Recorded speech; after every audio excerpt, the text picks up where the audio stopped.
तो वैतरणी का अर्थ तो समझ गए कि हमें जन्म और मरण से पार हो जाना। हाँ, और जो व्यक्ति गुजर गया उसका जन्म और मरण से पार होने से इसका बहुत मतलब नहीं है।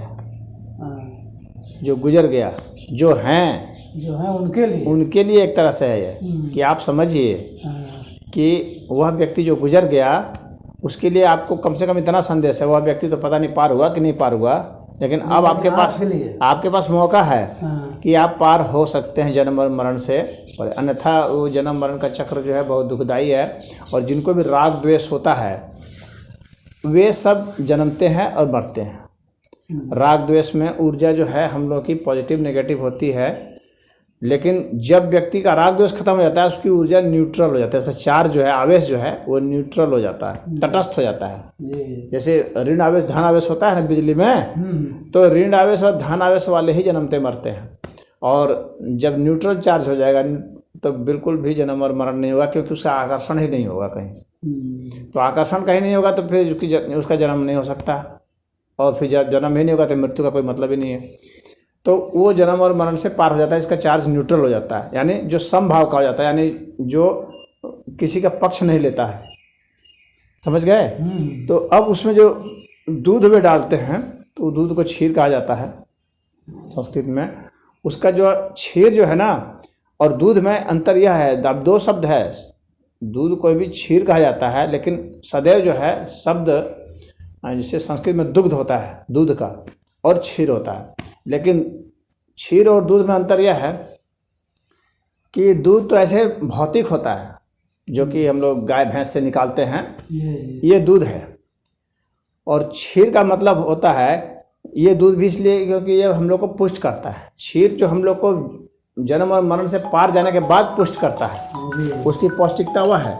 तो उसका क्षीर सागर है, लहराता है, जहाँ विष्णु हैं जो पालन करते हैं।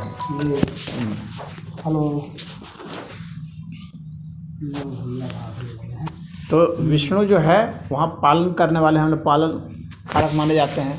तो विष्णु क्षीर सागर में रहते हैं, तो वहाँ पर हमें पौष्टिकता मिलती है, आनंदचित होता है, हमारा सच्चिदानंद घन का दर्शन होता है। और वहाँ पर मोक्ष की अवस्थाएं होती हैं, उसमें 4 अवस्थाएं होती हैं। एक अवस्था जब हम उनके साथ रहते हैं, दूसरी अवस्था जब हमको उनके जैसा रूप मिलता है,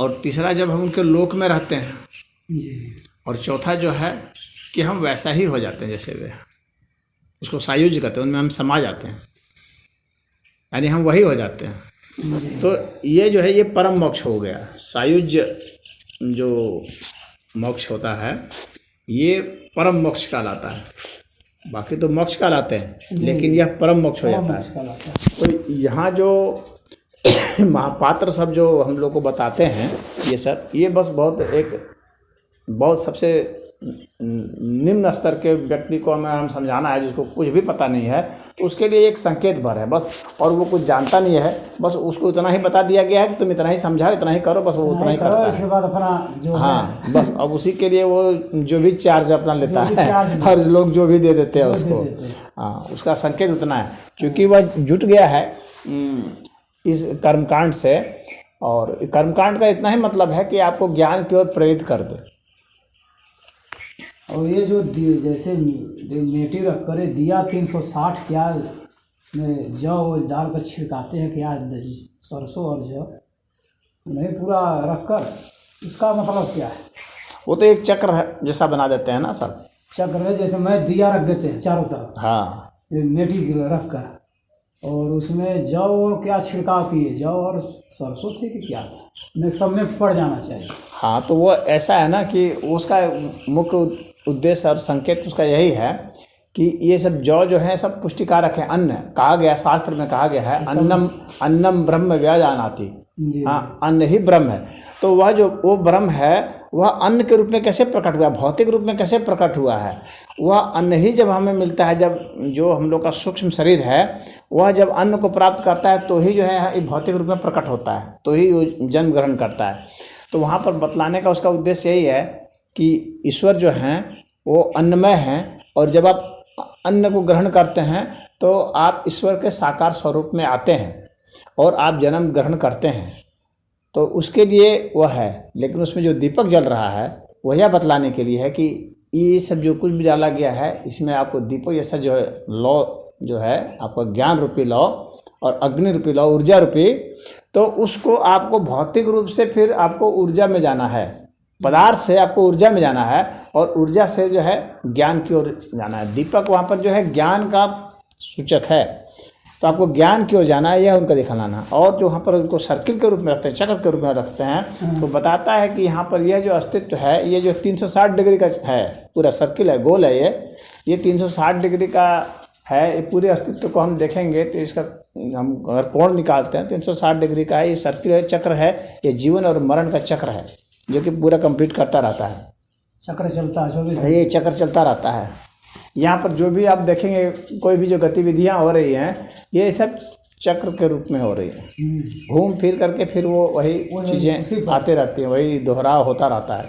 मनुष्य कई चीज़ तो बना तो लेता है, लेकिन उसकी सारी बनावट अगर आप देखेंगे, उसकी भावनाओं के हिसाब से अगर आप आंकेंगे तो इतना समय गुजर गया है, हजारों बरस गुजर गए हैं, लेकिन मनुष्य मूलतः वही है।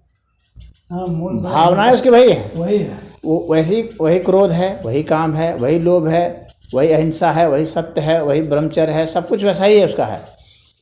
जो आज से हजारों बरस पहले था वही आज भी है, उसमें किसी प्रकार का रत्ती भर भी कोई बदलाव नहीं हुआ है।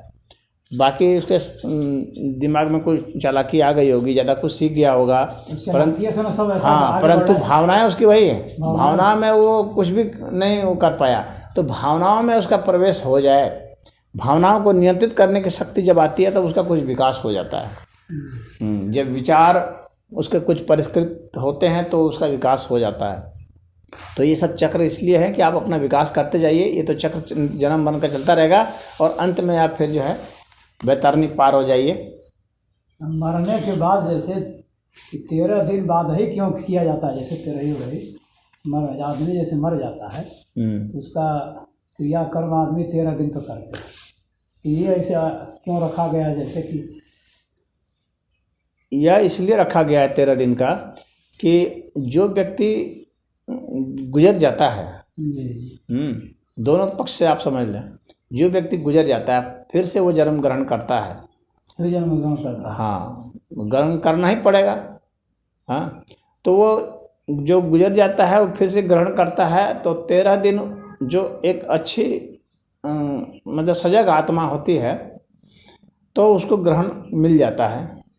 13 दिन के आसपास में उसको अपना शरीर मिल जाता है, उसका मोह भंग हो चुका होता है 13 दिन में।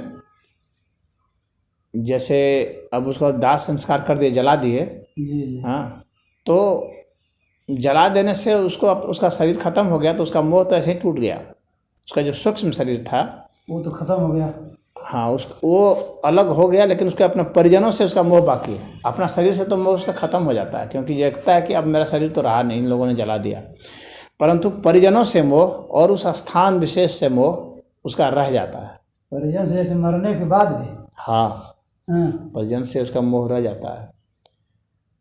मरने के तत्काल बाद तो उसका अपना शरीर से मोह रहता है, मरने के तत्काल बाद शरीर से मोह रहता है। और जब शरीर को लोग जला देते हैं तब देखता है कि मेरा शरीर है नहीं, इसी को जब वो जानता है, लेकिन परिजनों को देखता है कि ये हैं, तो उनसे मोह रहता है और उनके इर्द गिर्द ही वह रहना चाहता है।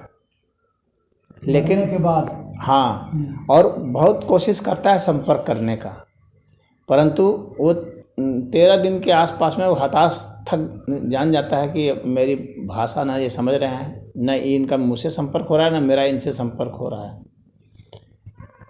लाख कोशिश करने के बाद भी, चिल्लाने के बाद भी, कुछ भी करने के बाद भी उसका संपर्क संभव नहीं है। बस वो अधिक से अधिक यही कर सकता है कि किसी के सपने में आ सकता है, क्योंकि वो स्वयं ही जो सूक्ष्म रूप हो जाता है वो स्वप्न रूप हो जाता है। तो स्वयं ही वह स्वप्न रूप हो जाता है, तो वो स्वप्न में ही आ सकता है। और दूसरी बात, जो व्यक्ति इस तरह से एक तंद्रावस्था में चला जाए, खड़े खड़े जीते जीते इसी तरह से, तो उस तंद्रावस्था में भी उसे उस व्यक्ति का जो गुजर गया है उसका दर्शन हो सकता है। ऐसा उस व्यक्ति को जिसका उससे अति मोह हो, व्यक्ति का जिससे मोह, हाँ, अति मोह। हाँ, जिस व्यक्ति को जो उस गुजरे हुए व्यक्ति से अत्यधिक मोह होगा तो उसको वो व्यक्ति दिख जाता है। मतलब वो जो गुजरा हुआ व्यक्ति, गुजरा हुए की आत्मा जो है उसको दिख जाती है, वह दिख जाती है। समझ गए? 13 दिन तक आते आते वो थक चुका होता है, लगातार चिल्ला चिल्ला के देख करके वो थक चुका होता है। और उसके बाद उसकी जो कर्म यात्रा है उसकी सूक्ष्म शरीर की, वो उसकी फिर चल पड़ती है और उतने में थक करके वो निराश हो जाता है। और अमूमन कुछ जो ज़्यादा सचेत हैं वो तो एक ही दिन में निराश हो जाते हैं, 2 ही दिन में हो जाते हैं, वो समझ जाते हैं। लेकिन जिसको समझ में नहीं आता है वो धीरे धीरे 13 दिन में करीब हो जाता है। इसे 13 दिन रखा गया है कि उसको समझ में आ जाएगा, तब तक उसका संबंध विच्छेद हो जाता है। हालांकि 100% संबंध विच्छेद किसी से दुनिया में संभव नहीं है, कोई कहीं भी है, लेकिन उसका संबंध इस अर्थ में तो विच्छेद हो ही जाता है कि उसका मोह भंग हो चुका होता है और घर वालों का भी मोह भंग हो चुका होता है। उससे जो उसकी यादें हैं और उसका जो प्रभाव है, जो हम लोग का शरीर का जो रिएक्शन है, हम लोग शरीर में जो दुख होता है, जो इतने जो ये कर्मकांड हो जाते हैं और भोज भंडारा ये सब जो होता है, लोगों से मिलना जुलना जो होता है, इससे उसका जो शोक है वो दूर हो चुका होता है 13 दिन में। हाँ, वह तो ये तो इसीलिए बनाया गया है, लोग ऐसे ऐसे करते रहे जिसे भूल जाए। हाँ, उस चीज़ को वो भूल जाए। उससे जो मोह है उसका वो एक तरह से भंग हो चुका है। ये लोग भी अपना मान चुके होते हैं कि अब उसको नहीं आना है, वो जब जा चुका है। हाँ, इतने दिन तक वो समझ चुके होते हैं और उसमें जो शोक है वो ख़त्म हो चुका था। अब नॉर्मल लाइफ जीने के लिए तैयार हो चुका होता है। सामान्य जीवन जो है उसके जीने के लिए वह तैयार हो चुका होता है इतने समय में। तो 13 दिन का इसका मुख्य यही है। ये लोग जैसे बार छिलवाते नहीं है, जब मरने के बाद पितृपक्ष में तो वो लोग खाना निकाल कर आते हैं तो बताते हैं कि वो आकर खाते हैं आत्मा उनकी कि क्या है सत्य। नहीं, आत्मा ऐसे स्थूल भोजन नहीं खा सकते। हाँ, नहीं, जैसे लोग अपना उस समय अपना ये बात गलत है कि वो स्थूल हो। हाँ, उसका जो सूक्ष्म स्वरूप है, जैसे उसका चित्र जो है, आप समझ लीजिए कि वह एक चित्र जैसा है। जैसे फिल्म जो होती है, जैसे फिल्म में नहीं होता है, चल रहा दिख रहा है। हाँ, वह जो है खीर आपने वहाँ रखी है तो वास्तव में उसके लिए वह खीर का एक चित्र है। वो अब उसका ऐसे ग्रहण नहीं कर सकता, वो निकाल लेते हैं। जैसे सपना में हम लोग खीर खाते हैं। हाँ, सपना में भी तो खाते हैं। सपने में खा लिया खीर, तो ये खीर बना हुआ थोड़ी होता है। तो सपना में जो हम खीर खाते हैं वही एक खीर खाते हैं। हाँ, उसके लिए बस वह एक है कि उसके कल्पना की एक प्रेरणा दे देता है, वो कल्पना की प्रेरणा दे। हाँ, बस उसकी भूमिका इतनी है। लेकिन उस खीर को उसी अर्थ में नहीं खा सकता। वो खाता तो कम नहीं हो जाता, खत्म नहीं हो जाता। हाँ, खाता तो कहाँ खत्म होता है? खत्म तो बस हम उसको अथवा हम जितना उसको वहाँ रख देते हैं उतना ही ना रहता है। हाँ, उतना ही रहता। तब वो खत्म कहाँ होता है? इसका अर्थ क्या है? उसको वो खाता नहीं है, वो खा ही नहीं सकता, वो आपको छू ही नहीं सकता। किसी भी शारीरिक भौतिक चीज़ को वो स्पर्श ऐसे नहीं कर सकता। तो वही लोग जैसे पितृपक्ष चाहे कुछ में रहता है 8 दिन चाहे 9 दिन का 12 दिन का दिन का रहता है। तो एक तो यह बात उसके लिए भी। दूसरी बात है कि उसके लिए जो हमारे बहुत करीबी थे जो गुजर गए, उसके लिए हम कुछ भी कर सकें, जो हम उसके बच्चे हैं, हाँ, हम उसके लिए कुछ भी कर सकें तो हम, ये हमारी तरफ से एक हुआ होता है, उसके अनुग्रह होता है जो अब तक हम, आखिर उन्हीं के कारण तो हम हैं आज उन्हीं कारण सब लोग हैं। हाँ, तो उन्हीं के कारण हैं। वो नहीं होते तो हम नहीं होते। तो उसका जो एक तरह से ऋण जो होता है, या अपने अस्तित्व के लिए वो हम लोग उनके ऋणी हैं। तो उसका ऋण का कुछ अंश निकलता है कि भाई हमने भी इनके लिए कुछ किया। हाँ, जीते जी जितना कर पाए किए, मरने के बाद जितना हो सकता है कर देंगे। तो यह एक तरह से जिसको पितृ ऋण कहा जाता है। हाँ, तो ऋण उतारने के लिए ये किया जाता है कि भाई लास्ट में भोजन करने के बाद लोग ये भी कहते हैं, 5 बार बुलवाते नहीं हैं कि पंचों में पिताजी से उत्तीर्ण, 5 बार लास्ट में सब लोग घर के ही लोग खाते हैं। हाँ, हाँ, ये भी बुलवाते हैं जैसे पिताजी से उत्तीर्ण, हाँ, चाहे बाबूजी से उत्तीर्ण। हालांकि उत्तीर्ण तो व्यक्ति नहीं हो सकता कभी। हाँ, हाँ, तो लेकिन मतलब एक तरह से जितना वो कर सकता था उसने किया, बस इतना ही है। और उसी को वो उत्तीर्ण समझ ले तो बात एक दूसरी है। जो उन लोगों ने किया है, माता पिता ने या दादा दादी ने, नाना नानी ने, उससे उत्तीर्ण होना पूर्णतः संभव नहीं है। नहीं है, बिल्कुल संभव नहीं है। और जल में जैसे तिल देकर लोग करते हैं, जल देते हैं 5 दिन 7 दिन, जैसे उसका कर्म बढ़ाते हैं। हाँ, परंतु यदि हम कुछ भी नहीं करेंगे तो हमारे भीतर में एक ग्लानि बोध होगा, और वो ग्लानि बोध जो है वह ऋण हो जाता है। वो वास्तव में ग्लानि ही ऋण है। जो हमारे भीतर ग्लानि उत्पन्न होती है, जैसे किसी ने मुझे कुछ किया और जब मेरी बारी आई तो मैंने कुछ नहीं किया, तो ये हमारे भीतर एक ग्लानि, एक पाप बोध भर देगा। पाप भर देगा, हाँ, तो पाप का बोध हमारे में भर देगा। इसीलिए हम लोग उसके लिए जितना हो सकता है अधिकतम कर देते हैं, और इसलिए हम फिर यह समझ लेते हैं कि हम उत्तीर्ण हो गए। हालांकि उत्तीर्ण हम नहीं हो सकते, नहीं हो सकते। वो ये तो बात सही नहीं है कि उत्तीर्ण हो सकते हैं, परंतु जितना अधिकतम कोई कर सकता है उतना करता है, बस इतना है। और उत्तीर्ण होकर के उस ग्लानि बोध को हटाना मुख्य उद्देश्य है। यहाँ पर साइकोलॉजिकल रीजन है कि ग्लानि बोध से हटा दिया जाए व्यक्ति को, और उनकी ताकि वो अच्छा से आगे जी सके। उनकी सारी सुविधा हमारे ऊपर ही निर्भर थी। हाँ, भाई साहब से बहुत कम मांगते थे। हाँ, जो भी कुछ लेन देन, चाहे खाना पीना, कपड़ा लत्ता, चाहे अगर हमसे मान अगर आने में लेट हुआ तभी उनसे मांग करते थे। और उसमें क्या है जो पूछना चाहते हैं? और उसमें जैसे जल में तिल लोग तिल का उसमें क्या अर्थ है? जैसे जल में तिल डालते हैं और देते हैं लोग, नहीं जैसे 5 दिन 7 हजूरी, चाहे अपना 10 हजूरी, और वो लोग पिंडदान भी जैसे देते हैं 3 दिन 5 दिन 7 दिन, कैसे अपना रखे हैं, ऐसे इस क्रिया को करवाते हैं। पिंड का जो है यहाँ पर जो है भौतिक अर्थ है कि हम लोग का जो शरीर है ये पदार्थ से बना हुआ है जी। और इस पदार्थ के अंतर्भूत, इसके भीतर ही सूक्ष्म रूप से ऊर्जा विद्यमान है, और हम उन्हीं के जरिए इस शरीर को हम पाए हैं और अपनी उस शक्ति को भी पाए हैं। तो हम इस शरीर को कोशिश करें कि दान कर दें, इस जहाँ से पाए हैं वहाँ दे दें। और ऐसा कर हम देते हैं तो फिर हम यह जो जन्म मरण का चक्र है, इस जन्म मरण के चक्र से मुक्त हो जाते हैं। तो पिंड या तो आप दान कर दें अगर बुद्धिमान है तो, या तो पिंड को आपको ले लिया जाएगा। ये प्रकृति जो है अपना पिंड जो है वो ले लेगी आपसे।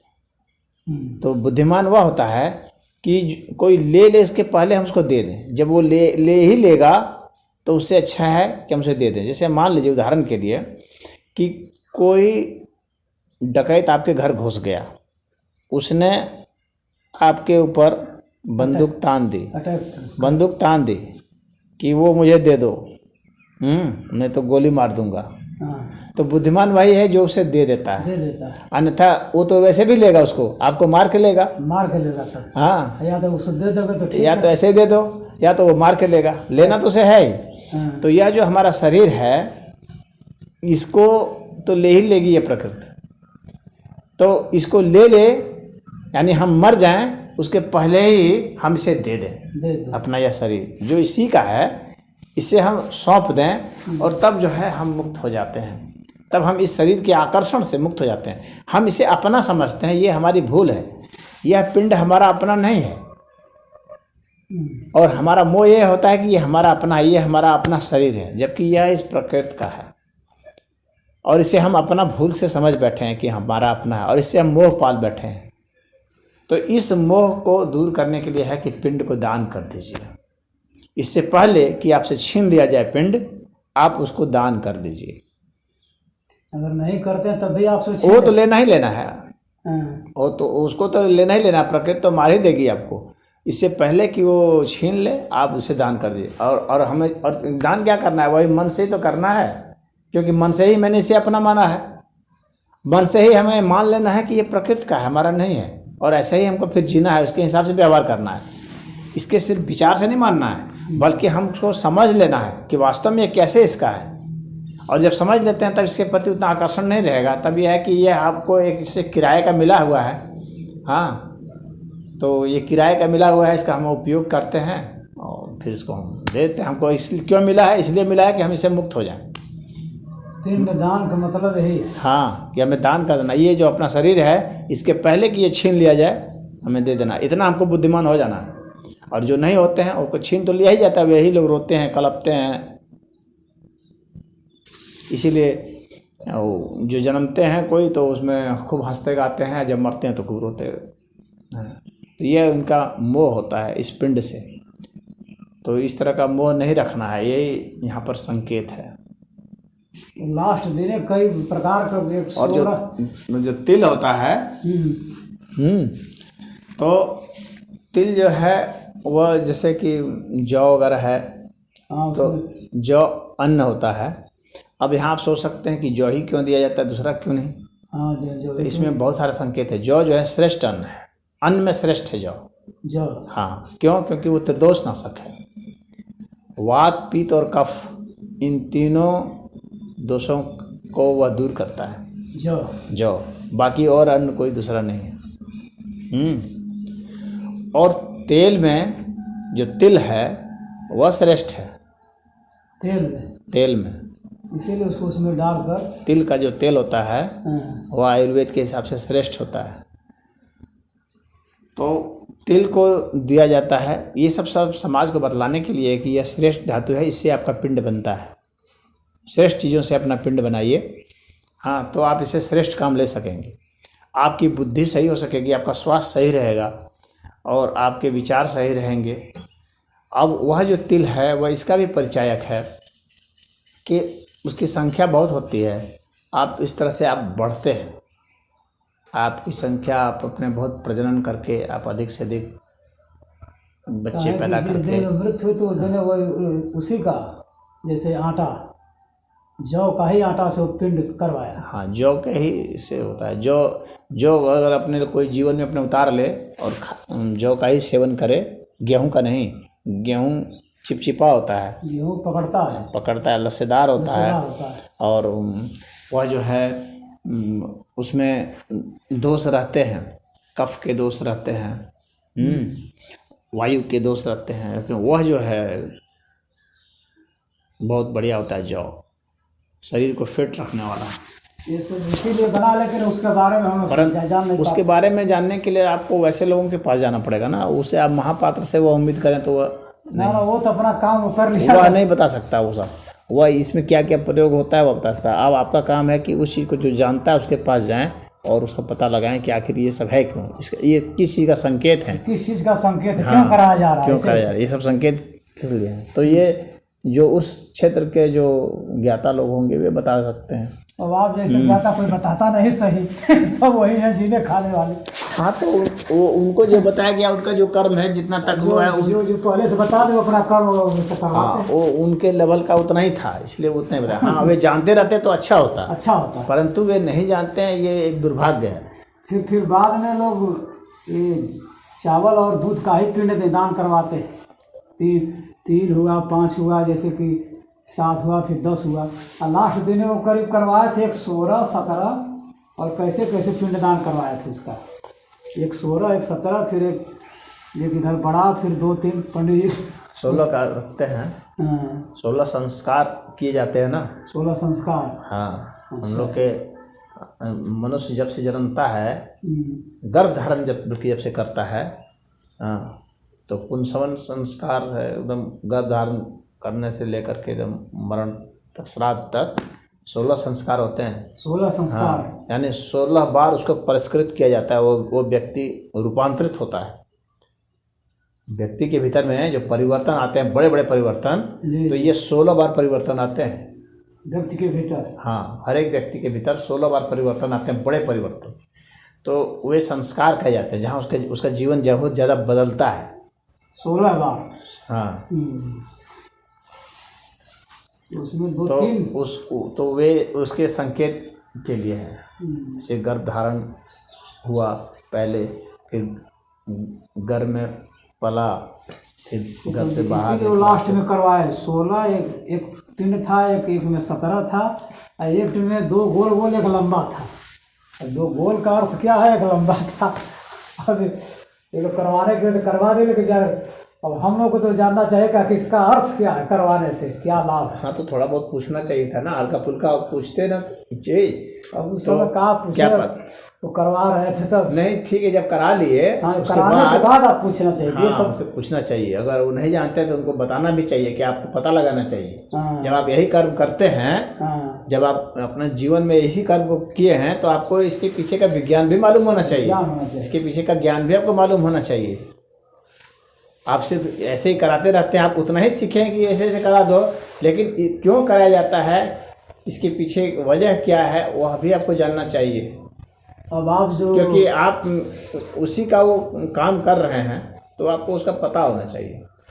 अब आप लेकिन निकाल वाला, हाँ हाँ हाँ हाँ, उसमें एक प्रक्रिया और होती है कि गाय को लाते हैं, उसके पूंछ पकड़ा के, हाँ बैतरणी पार करा, हाँ वो उसमें होता है ना, वो गोदान किया जाता है ना, गौदान, हाँ तो उसमें पूंछ पकड़ा के पार करते हैं। उसका क्या मतलब है, हाँ उसका क्या, उसको भी समझना बहुत जरूरी है। कहें कि हम लोग देखते हैं वहाँ इलाहाबाद में माघ मेला वाला में चाहे कुंभ में रहते हैं, तो पार कराते हैं, हाँ पार बैतरणी, अरे गौदान, हाँ तो गोदान, तो उसका इसमें देखिए हम लोग के शास्त्र में गौ का सबसे महत्व दिया गया है। पशुओं में गौ का बहुत महत्व दिया गया है, और गाय के दूध को बहुत शुद्ध पवित्र माना गया है और बहुत पौष्टिक माना गया है। और इस गाय के दूध से ही जो है हम लोग स्वस्थ रह सकते हैं, निरोग रह सकते हैं। और इसके सेवन करने से, इसके दूध के सेवन करने से ही हम लोग की बुद्धि इतनी प्रखर होगी कि हम लोग के भीतर में ज्ञान प्रज्वलित हो सकता है। तो गौ जो है उसका एक यह भौतिक अर्थ है, जो यह गाय है जिससे हम लोग दूध लेते हैं, और इससे हम लोग का यह पिंड मजबूत होता है और हम लोग का इसमें परिष्कार होता है। और होते होते क्या होता है, हम ज्ञान के क्षेत्र में प्रवेश करते हैं। संस्कृत में जो वैदिक संस्कृत है और ये जो सामान्य संस्कृत है, गौ का 2 अर्थ है। एक गौ का अर्थ यह है गाय, और एक गौ का अर्थ जो वैदिक अर्थ है, उस गौ का अर्थ होता है ज्ञान की किरणें। ये समझ लीजिएगा, ये सबसे महत्वपूर्ण है, ये जल्दी लोगों को पता नहीं होता है। गाय और गौ दोनों ही गौ है, दोनों गौ है। एक गौ का अर्थ जो होता है यह गाय है, ये गौ का अर्थ होता है यह गाय जो उसको हम लोग पालते हैं, ये करते हैं। और वही गौ, उसी का अर्थ जो है एक वैदिक अर्थ जो होता है वैदिक संस्कृत में, उसका अर्थ होता है ज्ञान की किरणें। गौ ज्ञान की किरणें, हाँ तो दोनों एक ही शब्द है लेकिन 2 अर्थ हैं। 2 अर्थ। तो कर्मकांड के अर्थ में इस गाय को ले लिया गया है, भौतिक गाय को, और जो उसका वास्तविक मीनिंग है वो ज्ञान की किरणें है, गौ का अर्थ। तो वैदिक संस्कृत में, वेद में जब भी गौ शब्द कहीं भी देखेंगे तो उसका अर्थ जो है इस गाय से नहीं निकालेंगे, उसका अर्थ ज्ञान की किरणों से निकालेंगे। हाँ तो वहाँ पर कहने का मतलब यह है कि ज्ञान की पूंछ पकड़ करके, इस गाय के नहीं, ज्ञान की पूंछ पकड़ करके ही हम वैतरणी पार हो सकते हैं। कहने का मतलब है ज्ञान ही हमें पार करा सकता है वैतरणी, और दूसरा और कोई नहीं पार करा सकता है। बात समझ में आ गई? हाँ। ज्ञान ही हमें पार कराता है, दूसरा कोई नहीं कराता है, और उस ज्ञान को ही गौ कहा जाता है। समझ गए? अब यहाँ पर लोग गाय का अपना मान लिए, वो ठीक है, वो कर्मकांड के अर्थ में बता दिया गया समझाने के लिए, क्योंकि सामान्य जन उतना नहीं अभी जानता है। सामान्य जन जानता है गाय का पूंछ पकड़ो पार। हाँ, लेकिन उसको इस बात को भी बताना जरूरी है, समझाना जरूरी होता है, क्योंकि अधिकतर अनपढ़ ही होते हैं तो वो कुछ जानते होते नहीं हैं। लेकिन उनको ट्रेनिंग देना चाहिए। अगर ट्रेनिंग सिस्टम होता जिससे कि उनको भी ट्रेनिंग दी जाती कि भाई आपको इसका मीनिंग समझाना है, तो समाज में बहुत लोग जो हैं वे पुख्ता हो जाते हैं जानकारी से, और फिर वो हर प्रश्न का वो जवाब दे पाते जो आने वाली पीढ़ी पूछती है उससे, या जो अनभिज्ञ लोग हैं या दूसरे मतावलंबी हैं, दूसरे धर्मावलंबी हैं, वे यदि पूछते हैं तो बतला सकते थे। तो वहाँ पर उसका मीनिंग वही है कि आप गाय की पूँछ का मतलब हो गया कि ज्ञान की पूँछ पकड़ करके आप पार उतर सकते हैं उतरने के, अन्यथा आप किसी तरीके से नहीं उतर सकते। आप मेन मकसद ज्ञान से, हाँ, मेन मकसद ज्ञान से है। हाँ, और इस गाय का इतना मतलब है कि इस गाय से आप निरोग रहेंगे और पुष्ट रहेंगे और ज्ञान की ओर चलने में आपको सुविधा हो जाएगी। शाकाहारी भोजन होगा और इसका गौ दुग्ध जो है यह आपको बहुत ज़्यादा पौष्टिक है और आपको ज्ञान की ओर ले जाने में मदद करेगा। लेकिन मूल जो है तत्व ज्ञान, वह तत्व ज्ञान ही जब प्राप्त होता है तो उसी से ही बेतरनी पार होता है। जन्म और मरण के चक्र से आप छूटते हैं, उसके पहले नहीं छूटते हैं। आपकी तो दवा सब ये महाराज जी। और उसके बाद जब आप वो हो जाते हैं, तो जब वो बेतरनी पार उतर जाते हैं, उसके बाद आपको गौ का दान किया जाता है। जब बेतरनी पार उतर गए, गौ की पूँछ पकड़ करके तो गाय का दान किया जाता है। तो यहाँ पर तो गाय का दान कुछ हुआ नहीं, जैसे लोग गंगा स्नान करने जाते तो वहाँ गाय को तो गौदान करते। हाँ, तो आप लोगों ने नहीं दिया उसको, लेकिन गाय का दान किया जाता है। तो गाय का दान क्यों किया जाता है? उसका मतलब हो गया कि जब आप बेतरनी पार उतर गए और आपको ज्ञान हो गया, तो आप समाज में ज्ञान का दान देंगे, समाज को आप उपदेश देंगे, जो अज्ञानी लोग हैं उनको ज्ञान देंगे, तो वो दान हुआ। बात समझ रहे हैं? मरने के बाद जैसे गाय वो देते हैं, वो ले आकर वहाँ खाने बिना मार डालते हैं महापात्र को जैसे। वह तो एक दूसरा मामला है। हाँ, कि उसके पास चारा नहीं है, तो या जिसने दिया है गाय तो उसने चारा नहीं दिया। हाँ, तो वहाँ खाली गाय दे दिया, चारा तो दिया नहीं। तो अब वो तो उन सबों के तो मतलब है ना, वो ले जाएंगे वहाँ बांधेंगे, सूखा खिलाएंगे और मार देंगे उसको तड़पा करके। हाँ, तो उसका बहुत मतलब नहीं है, लेकिन गौदान का जो विधान है उससे हमारा ये मतलब था, ज्ञान की किरण से। हाँ, तो ज्ञान का दान दिया जाता है। जब आप बेतरनी पार उतर गए, जब आपको तत्वबोध हो गया, तो आपको जो ज्ञान हुआ है उस ज्ञान को समाज में बांटें। उसका मतलब यह है।